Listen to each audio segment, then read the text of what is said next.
Let me sit with you for a moment. Not to correct you, not to pressure you, not to tell you to try harder, but to speak to the part of you that is quietly tired.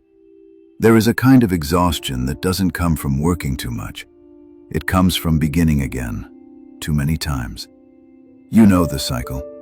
You reach a breaking point. You feel convicted. You feel inspired. You tell yourself, this is it. I'm done living halfway. You pray differently.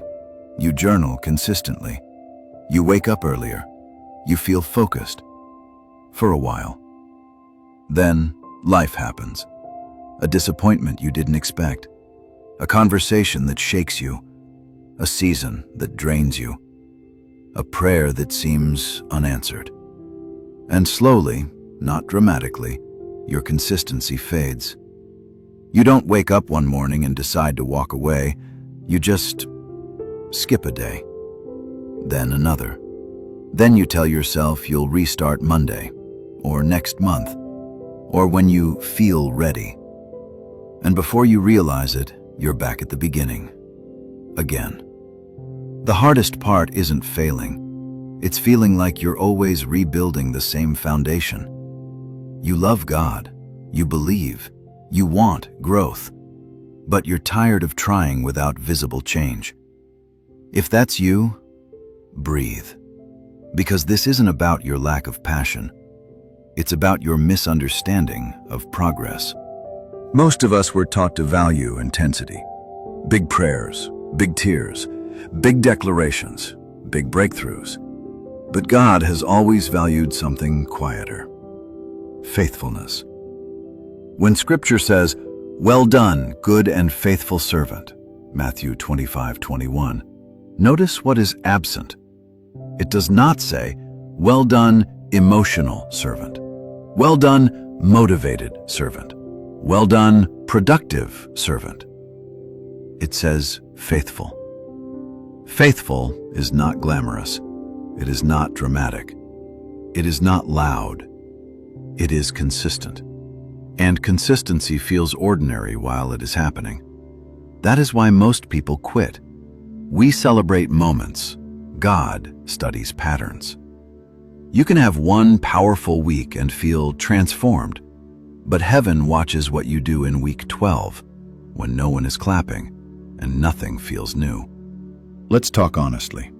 Consistency is difficult because you are not a machine. You are a woman who feels deeply. You wake up with moods, with thoughts, with memories, with insecurities, with hormones, with spiritual highs and emotional lows. One morning you feel disciplined. The next morning you feel heavy. One week you are confident. The next week you are questioning your purpose. And the enemy rarely attacks your belief system directly. He attacks your rhythm. He doesn't say, "Stop believing in God." He says, "You're exhausted. Skip today." He doesn't say, "Abandon your calling."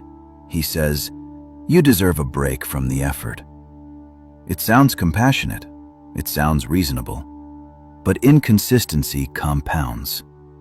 Galatians 6:9 says, "Let us not grow weary in doing good, for at the proper time we will reap a harvest if we do not give up." There is a harvest, but it belongs to those who stay. Not the most gifted, not the most visible, not the most emotional. The ones who refuse to stop. We often think growth is something we feel, but growth is something we become. Let me share a story about someone I'll call Emily. Emily was intelligent, sensitive, deeply spiritual. She could pray beautifully. She could worship with intensity. She could articulate her faith in ways that moved people. But her private life was unstable. For 3 weeks, she would wake up at 6 a.m., read scripture, drink her coffee slowly, journal her reflections, and feel aligned. Then something would disrupt her peace. A conflict at work, a financial stress, a disappointment in a relationship, and suddenly she felt too heavy to continue. She told herself she needed space, that she would come back stronger. Weeks would pass. She would feel distant, disconnected, guilty. Then conviction would return, and she would restart. Every restart came with emotion. Every ending came with quiet frustration.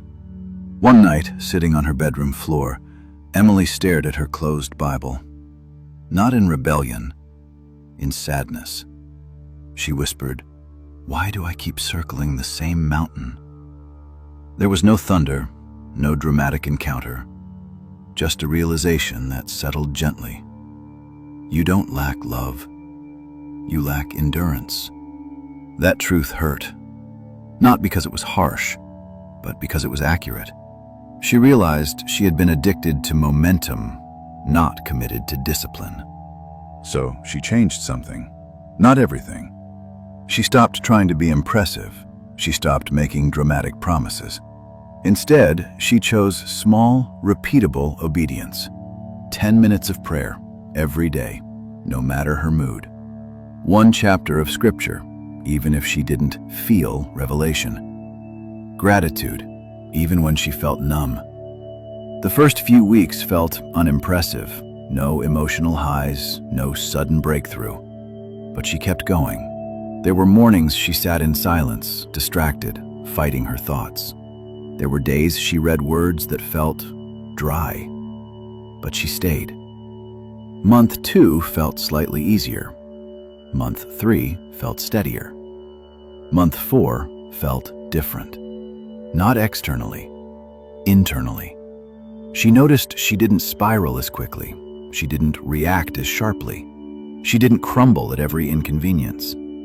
Her emotional swings softened, not because life got easier, but because she became stronger.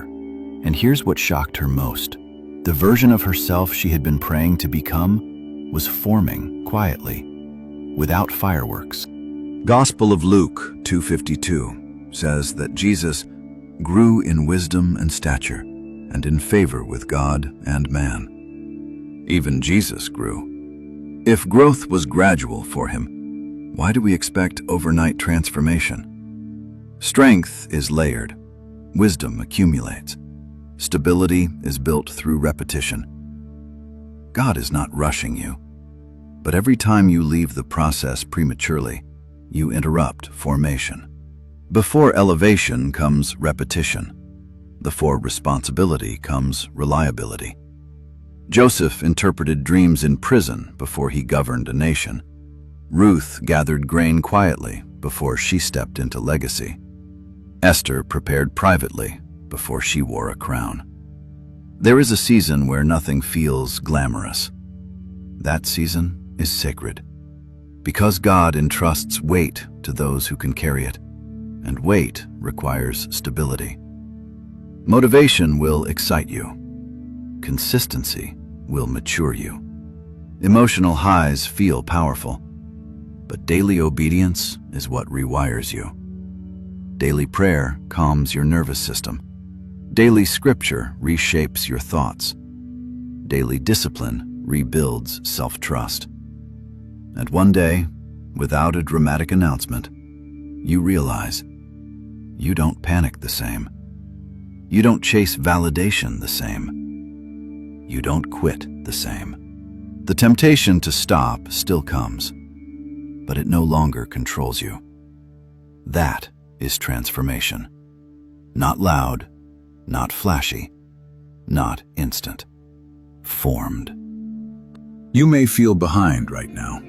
You may feel like other women are progressing faster, more anointed, more focused, more consistent.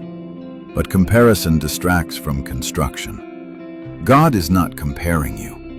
He is forming you. You do not need a spiritual overhaul. You need rhythm. You don't need to pray for 3 hours. You need to pray now. You don't need to read 10 chapters. You need to read 1 again. You don't need to feel on fire. You need to stay lit. Consistency is not punishment. It is protection. It protects your peace. It protects your growth. It protects your calling. And the version of you that feels distant right now, she is not far away. She is built daily, quietly, through small decisions that seem insignificant. So if you are tired of restarting, stop aiming for dramatic change. Aim for steady presence. Show up when it's boring. Show up when it's heavy. Show up when it feels like nothing is happening, because something is happening. Roots are growing, and roots matter more than applause. You are not late. You are not disqualified. You are not incapable. You are being shaped, and God honors women who remain.